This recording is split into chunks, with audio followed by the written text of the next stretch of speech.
It is so wonderful to be here today with my guest, Evangeline Harris.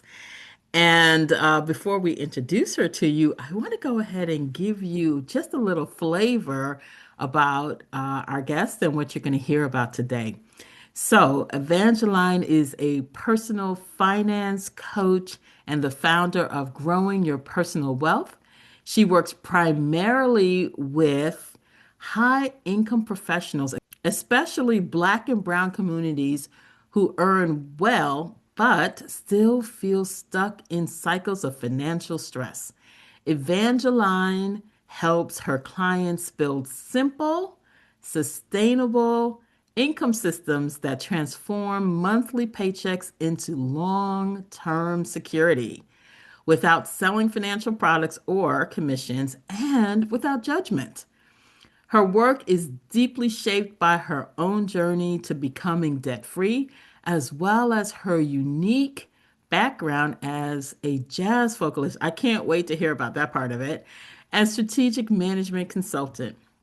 She brings together emotional safety, systems thinking, and practical clarity to help people develop confidence around money and move from anxiety to agency.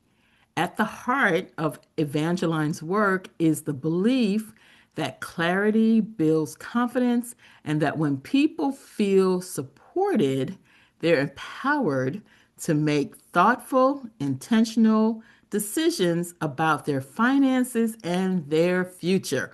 Welcome, Evangeline. I can't wait for us to get started on this topic. There's so many people out there that I'm sure are struggling with their finances, especially in this economy.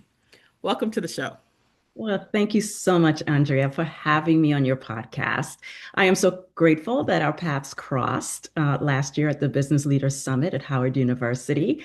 And I really look forward to what 2026 will bring for us together separately and the blessings and opportunities that lay ahead. Growing your personal wealth, GYPW, as I so lovingly call it, is addressing a troubling pattern that we have been seeing materialize over the past numbers of years. Career professionals, especially in our communities, we're earning higher salaries than ever before. Yet we're more likely to face mounting debt from student loans, medical bills, maybe a little bit of excessive lifestyles. Yeah. As a certified financial coach and educator, I really help career professionals, those of us who are high earning, who feel stuck in a paycheck to paycheck cycle, really break free from the self-sabotaging money behaviors. GYPW specializes in that uncomfortable gap between what high earners make and what they keep, helping them to fix their money leaks, eliminating debt, and building systems that transform paychecks into lasting wealth. So I wanted to make just one small clarification because I get asked this question all the time. When people hear that I am a financial coach, they automatically assume that I am a financial advisor. And so I like to clarify that up front. Unlike traditional financial advisors, a financial coach, GYPW, we do not give investment or fiduciary advice. We don't recommend stocks. We don't recommend any particular investment pick. What we focus on are the brass tacks. We focus on your income, your paycheck, what's coming into the coffers and what's going out, because that's where people are feeling squeezed. They're feeling squeezed because the next paycheck must come in order for them to make ends meet. And so GYPW teaches ways to maximize your paycheck, maximize what you earn, and keep more of what you earn so that you can accomplish paying off debts really fast. You can contribute more to your investment as you're working with your certified financial planner or your wealth manager. You can contribute more to your assets because when you keep more, and you contribute more to your assets, what happens? You have more estate, you have more of an inheritance that you can pass on to the next generation.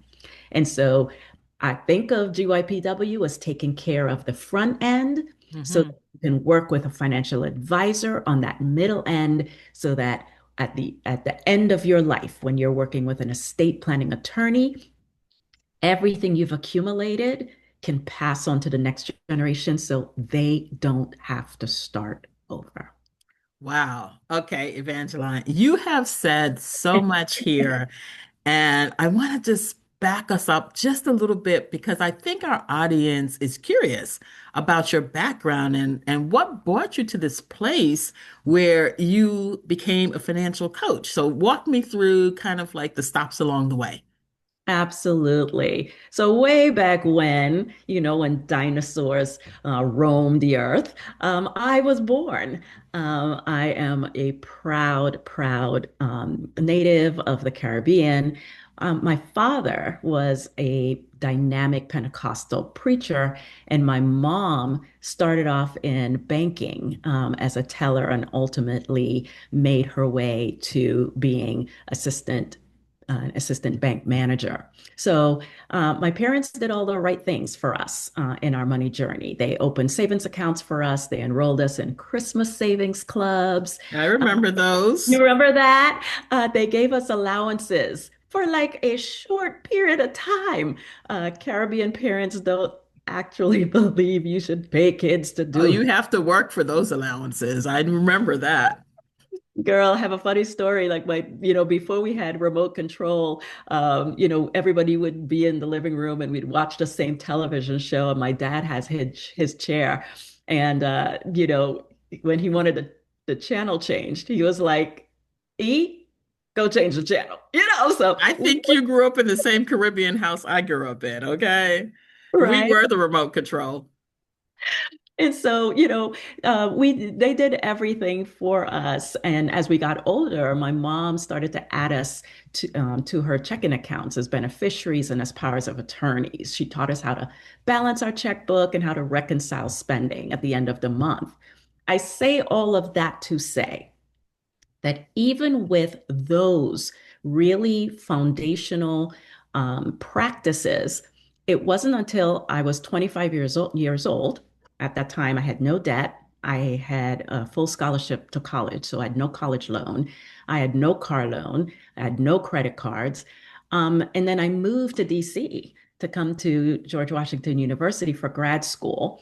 And I got my big first time job at a consulting firm. Um, and soon I found myself drowning in debt despite earning a good income. And something clicked for me because when had to start making my first student loan repayments, I had also managed to rack up a ton of credit card debts, tens of thousands of dollars. So here's the question. If in my formative years I understood how to balance a checkbook, if in my formative years I understood the value of saving, what happened? What happened? How does a young professional rack up debt, car loans, student loans, when that was not what was taught? And so I grapple with this a lot. And what I realize is that a couple things were missing. While we learned the mechanics of money, we didn't actually learn the system of money management. And while we had a lot of money interactions growing up in the church, we weren't prepared for that long-term perspective. Money for us was a means to serve. It really was not a means to build financial abundance or security. And I think that a good coach helps you to do both and see both. I And yes, go I ahead. was going to say, I love that we're having this conversation because I think one of the biggest things that I have come to in my own journey is that while I have been a high earner at various times in my life, and I think that I manage my money pretty well. I do things like I tithe off the top. I invest in my 401k. I invest in other savings. I pay all my bills on time. Try to minimize my debt. And whatever's left over, I spend because, I deserve it, right? And I think I've done okay, but what I realized in the long run is that we were never taught how to really manage money, where money actually works for you instead of you're working for it, and that money is a tool, right? And so we get up every day. If you hate your job, it makes it even worse. Even if you love your job, you're trading dollars for your time. And I think that when you have someone who really understands money and somebody could help you to manage it in a better way, I think it's so effective. We just weren't taught how to do it. 100%. And, I think about where my journey is at this point in my life, and I'm happy. I'm happy that I feel like I am at a good spot financially. Could I be better? Of course. Could I have more? Mhm. Of course. But for the first time, I don't have a pit in my stomach, right? Mhm. I think it took me decades to get here. What if I had this counsel when I was 20, Mhm. when I got my first big job, when I was 30, right? What could the future look like? And the future for me is not just, what my life can Mhm. actualize to be. Mhm. The future is what's the next generation? How am I shoring up that inheritance for my nieces and for my nephews? Yeah, I think the Bible talks about, a good man, a conscientious man takes care of the second and the third and the fourth generations. Absolutely. And we're going to talk a little bit more because for me, that is legacy. And I'm hoping that I'm charting that path uh, Mhm. towards that end result. Evangeline, you are like setting me up for my next question, right? And I'm really curious because, Women of Faith and Purpose is kind of an offshoot of my company. I have a company called Purpose West Coaching. And so everything that I do is around purpose. And so I want to know, what's your purpose? How did you figure out what your purpose is? And how does that tie into what you're doing right now? Oh, and I gotta say that your questions really had me become introspective and really Hmm. deep. And my purpose at the end of the day is really to help uh, people move from financial anxiety, Mm. financial agency, and do it quickly and do it fast. And to replace stress and shame around money with that clarity and confidence that you mentioned earlier. And I look back on how I felt during my own journey. And back in the day, we, at least in our family, in our circles, we didn't really talk as much about your emotions.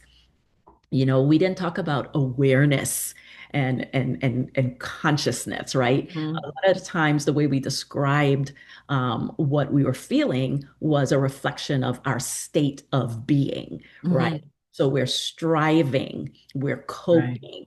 But now I realize that what I was battling was financial anxiety, and when you're experiencing that kind of distress, earning well, but feeling trapped, Mm. knowing that you should have it all together, but not knowing how, you Hmm. know, and then you find your way out of it, like you can't help but want to proselytize about it. You can't help but want to share that with others. And I figured out how to build that system. I built that system for money management that goes beyond budgeting, and really started to test some tools and test some methodology. Hmm. This is 15 years in the making, and being able to tell your money what to do, I right? love that. I love that. Having your money be obedient to you as opposed to you being a servant to your money or a slave even to your money. Who's I the love that. master? Who's the master? Right? Exactly. I love that. And it's interesting because you were saying something about doing well or earning well and still being stressed out. That's crazy, right? So a lot of people aspire to have six figures, and you would think someone who's making six figures is going to be a wealthy person, especially if you've been making five figures or if you just haven't been a high earner. You think making six figures is a big deal. And what you find when you make six figures, and somebody told me this once, that the more money you make, the more money you spend because you have to have a lifestyle that adjusts to your new income. And so I think this whole concept of you being the master to your money versus, I make six figures, so I have to have the big house and I have to have the fancy car and I have to go on the fancy trips. And all of a sudden now you're in a worse situation than somebody who doesn't make six figures, because a person who doesn't make six figures probably doesn't do all those things because they can't do those things. Absolutely. For decades, like I didn't realize that this was my purpose. Hmm. What I did realize is that I felt I was onto something. I Hmm. had proven it. I had tested it out with friends, tested it out with family, and then realized that I wanted to do this for my community. I brought, and so uh, being sure, being able to discover what your purpose is, for me, Hmm. it was an incremental progress. But guess who knew this was to be business? It was my friends. Oh, okay. Because your friends often know what you're good at. They do. And they were like, anytime they had questions, they'd come to E. They're like, let's ask E, like what she thinks about this particular situation. And that really started to seep into my consciousness Hmm. that maybe this was a path forward. I love that. We often talk about how do you find your purpose, and there's many, many ways. You can get this aha moment, or maybe you have tried a lot of different things, and this one is the one that stands out for you. But one of my favorite is to ask your friends, ask your family, what do you think I'm good at? And 9 out of 10 times, you're already doing it. You're already showing up in your purpose. You may not be getting paid for it, but you're already doing it and you're doing it well. I want to kind of switch gears and go back to something that I heard you touch on earlier in our conversation, and that is your faith.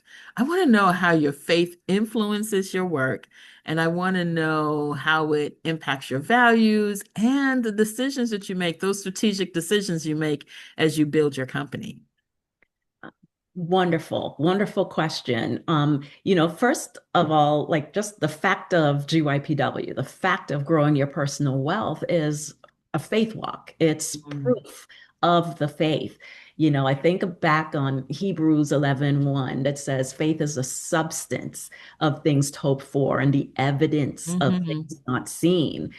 And Matthew 17:20 says that if you have faith, even as small as a mustard seed, then nothing will be impossible for you. And so GYPW is proof of that faith. Hmm. Secondly, every interaction and every consultation that I have with my clients is really a manifestation of what I fundamentally and truly believe is possible. By virtue of my business, I meet with people who are stuck, who are worried, who are afraid, uh, Mm. not in the immediate sense, right? But they see that they are stuck in these patterns of either waste or overspending or feel out of control. And it's year after year after year. They may be suffering their own crisis of faith. And so, in that moment, in that interaction, in that period, I am acting as an armor bearer for them, That's amazing. reminding them that all things are possible. All things are possible for those who believe. Financial struggle doesn't make you someone less capable or less Hmm. worthy. It often means that you might be working with incomplete information or incomplete systems. that weren't designed for you to either know or use to win. But I know what rewards lay ahead for my clients because I've seen so many positive breakthroughs, positive results over and over and over again. And seeing that vision, seeing those outcomes, it gives me the confidence that when I'm walking with someone through sometimes the thing that could be their darkest financial moment, I can see what they can't, and it's Mm, okay. And finally, my faith really reminds me that this business isn't about me. mm, Um, you know, when you are trying to pursue and apprehend and accomplish, your pride and your sense of self can raise up. But because I'm interacting with people who are looking for answers, it really keeps me grounded. The business venture keeps me humble, because oh, for the grace of God, that could be me. Oh, for the grace of God, I could revert. Oh, for the grace of God, my situation could mhm. reverse. And so, as I'm thinking about my strategic decisions, can I meet an income saving need of my client? Can I meet that need, or does that client need someone else? Mm. What are the needs that I'm not meeting that they have expressed that might translate into some new tailored service? What direction should GYPW grow in this year, next year? And I'm always assessing, is what I'm doing honoring my clients that I serve and honoring the one who sent me and called me? I just want to pause here because one of the things that I decided when I started this journey was that I was going to be unapologetic in my approach to this work, and that I'm a Christian woman, and there are Christian women out there who are doing various kinds of work that are just tired of the secular hustle culture. And you got to do it this way, or you're not going to win. Sleep when you're dead, those kinds of things. And I just said, well, this is what God has called me to do. I'm going to be unapologetic about it. Now, I think there are people who are also Christian who no lack of faith, but they're just not open about their faith in the way that they do business. And I'm not saying that that's wrong. I just think it's interesting when you choose that it is incorporated into your business. It's part of who you are. Like the decisions that you make, you consult God before you go forward. And you're not afraid to share that. The way that you talk to your clients, maybe, and I don't know if this is the case with you, you might even pray with your clients. It's a very different business model than what we're used to seeing. And so as I hear you talking, it sounds to me like you've made the decision that God is at the center of the business, and you're willing to show up that way all the time. It's not something that you go into a secret closet for. It's something that is just part of your business. It's my history, it's my DNA, it's my family, it's my experiences. And this, growing up in the islands, we didn't have like one neighbor that we knew. Like the entire neighborhood were almost our next door neighbors. And when we grew up in church, the entire church was family. Mhm. And everyone was called and everyone was pulling. Girl, if I rattled off all the ministries, Sunday school, CAs, Christ Right. Ambassadors, choir, right? So it is a way of life. It's ingrained into who I am as a person and how I decision make. And I would have it no other way. Awesome. Well, thank you for sharing that. Let me ask you, as we're talking about faith, what kind of impact do you hope to make through the work that you're doing? Oh, you know, growing up, our path towards the American dream, Hmm. especially for women, was kind of dictated to us. Probably not in these words, but certainly in like the sentiment. In the societal messages, right? So I'm gonna say it, and I am almost 100% sure you're gonna go, right? Go to school, Oh my gosh, good yes. grades, Get good grades, right? yes. Do well enough to get into a good Get college, a good job. get a good job, and, go on to get that master's, right? Get married, all right? Have children, get a home, right? So these particular messages were just part of society, especially for women. Hmm. But in no part of that pathway, no part of those messages were dreams and ambitions. Mm. What is it? What is it that you want to do? How do you want to conquer the world? That was not part of those messages. And you asked me earlier, how did I know what my purpose is? I didn't know because nobody ever asked me. Right. It wasn't part of the messages. And I know a young woman who owns her own business. She's very successful, lives in Spain. And back when in my 30s, she checked me on it. Because she knew I was studying the finances. I was coaching then with a nonprofit. I was teaching money management at the Fairfax County Adult and Continuing Education Program. So I was really involved in curating this craft. And she set me to the side and she said, "E, what are you called to do?" And I'm like, "What are you talking about?" I'm like, "What do you mean?" She's like, "What's your calling? What's your purpose in life?" Mm. And I'm like, I'm doing the thing. Like I'm Right. living life, I'm working. But she goes, no, but what is it? And it stumped me. The question stumped me. And I couldn't really fathom what she was trying to say. I didn't know that growing your personal wealth was in the future.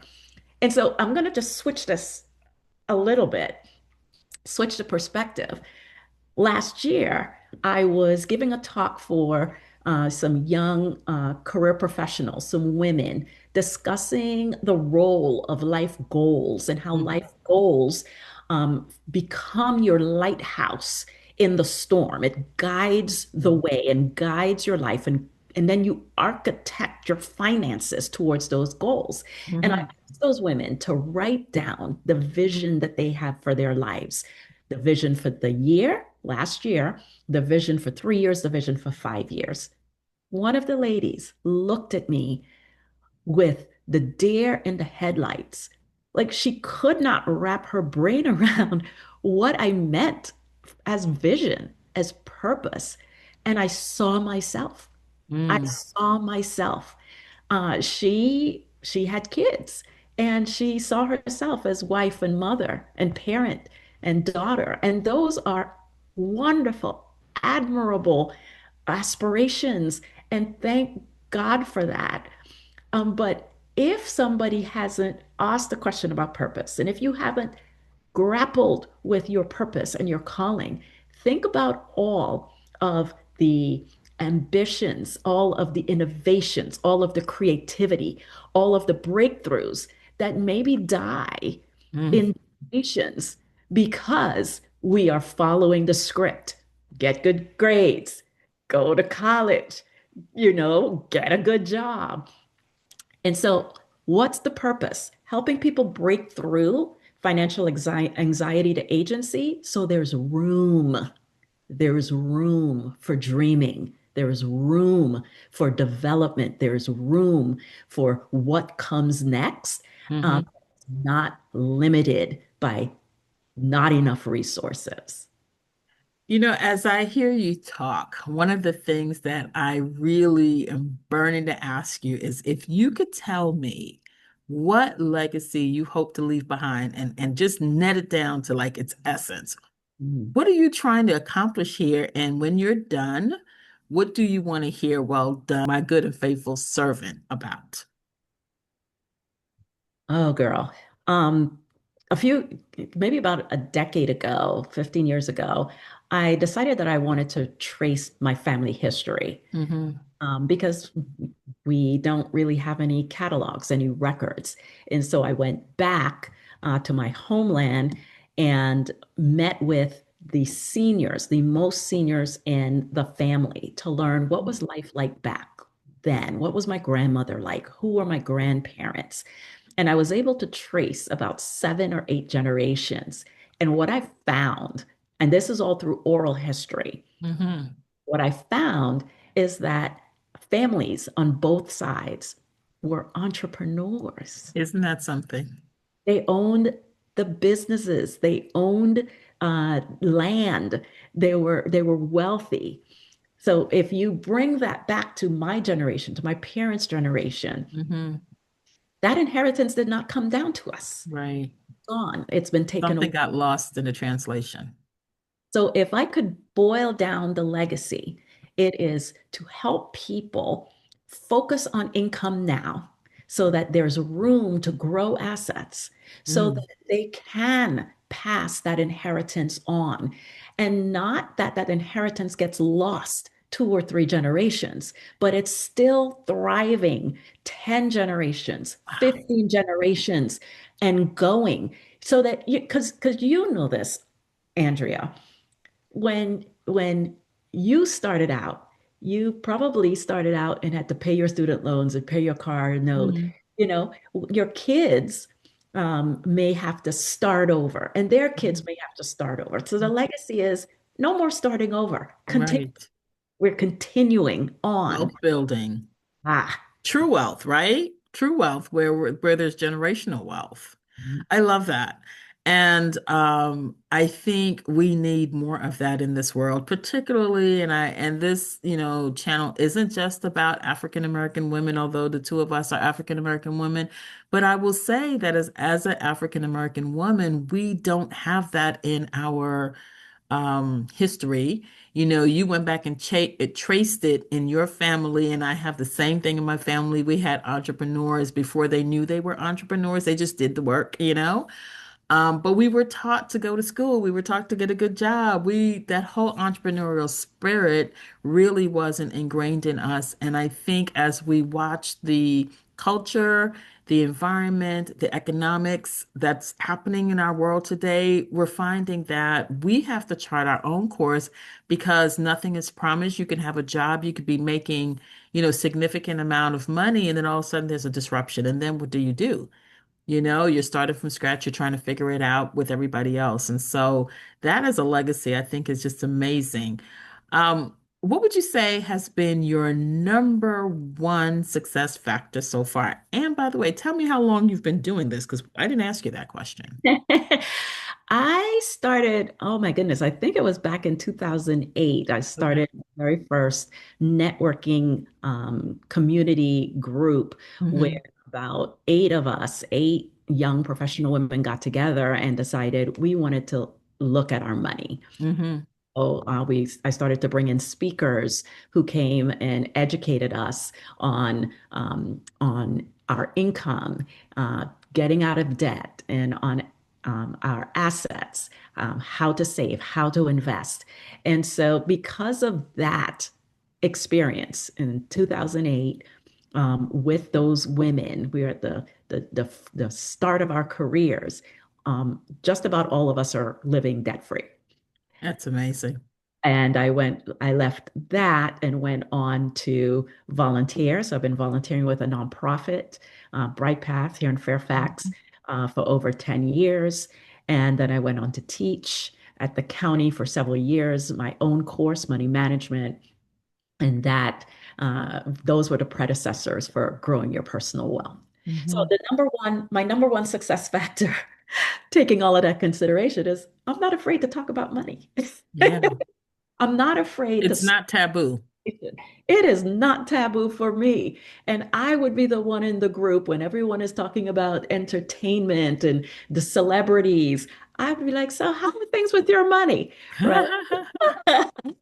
I start the conversation, and I'm an educator, and so I'm blessed with the ability to really break down financial concepts into understandable terms, avoiding the jargon and the buzzwords that really complicate and shroud those essential concepts that people need in order to then layer on more complex concepts. And so getting through that social barrier, getting to the conversations about the common issues we all face and share about life and money, I think is the number one success factor so far. Awesome. Very, very good. And I think more of us need to be comfortable talking about money. What advice do you have for women who feel called to step out on faith and pursue their God-given purpose, much like you've done? God bless you, because just knowing what it is is a tremendous step forward. But trust it. Trust the calling that you feel. Even if it doesn't make sense to anyone else, it makes sense to you and it makes sense to God. And if it's on your heart, if you're waking up in the morning with this burning sensation, um, follow it. Don't quelch it.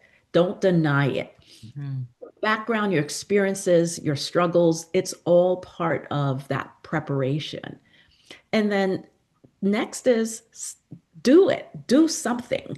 Hold that first class, you know, draw that first artwork, apply for your business license, take that first step. Don't wait for a business plan to be done, consult with someone. Start by helping, start with the action and the business will follow. And then thirdly, big proponent, build a foundation of support, build your Mm, community, um, and be able to weed out the people who can contribute to the advancement of your vision and those who are the naysayers who are yes. tending to support you, but tearing the idea down. So just be cognizant and be able to distinguish here from the naysayers because they may be able to help you navigate Hmm. comfort and advice and solicit from the ones who are supporters to Yes. get it done. That is such good advice. And as you were speaking, one of the things that reminded me in some of the work that I do is that you have these naysayers in your life. And like you said, they're good for, giving you feedback and that sort of thing, but you got to be careful how you accept the naysayers conversation because some people are here to abort your dreams, you know? And it's negligence to let somebody either abort or miscarry your dream. And so keep them kind of at bay, let them talk, but don't internalize what they have to say. Well, thank you for that. I think that's great advice for the women who are listening to us. Is there anything that you would like to share with our audience about your journey, the work that you're doing, or anything at all? I welcome the conversation. If anybody would like to reach out to me, will have access to my contact information through this program, through this broadcast. You can reach out to me. We're at www.growingyourpersonalwealth.com. But at the end of the day, if you are earning good money, if you are struggling, you're not alone, you're not failing. Reach out and get the support today. Don't wait. Waiting is not going to make the situation better. And I promise that we will walk that journey together so that you can see improvements from the get-go. I want to say to women of faith specifically that managing your money is really worship and it's stewardship and managing it for your family, managing it for your kids, managing it for your extended family counts. And so don't be afraid to seek the help. Start the conversation, even in your family, about money. And if you need some help and support, please reach out. That is great. So, yes, your website, we will make sure that we share that with the audience. What about LinkedIn or any other social media? Do you do socials? Wonderful. So I am on LinkedIn, and so I will make sure that you have that address. I am also on Facebook, so I'll make sure that you have that address as well. Of course, email. Um, We'll we'll put it all up there. put it all up there. Hopefully, Sounds we'll be good. expanding into a couple other social platforms. And I welcome having this conversation, especially with those of you who are in ministry. So I know that there are a number of churches that have financial ministries for Mm, the congregation, but there are many places of worship, not just churches, but many places of worship do not have a ministry specifically for that purpose. If you go on my website, I have a page and it's called a church challenge. And I encourage you to go look at it. And it's a call to action. Could a church um, address the personal financial needs of its congregation in 1 year.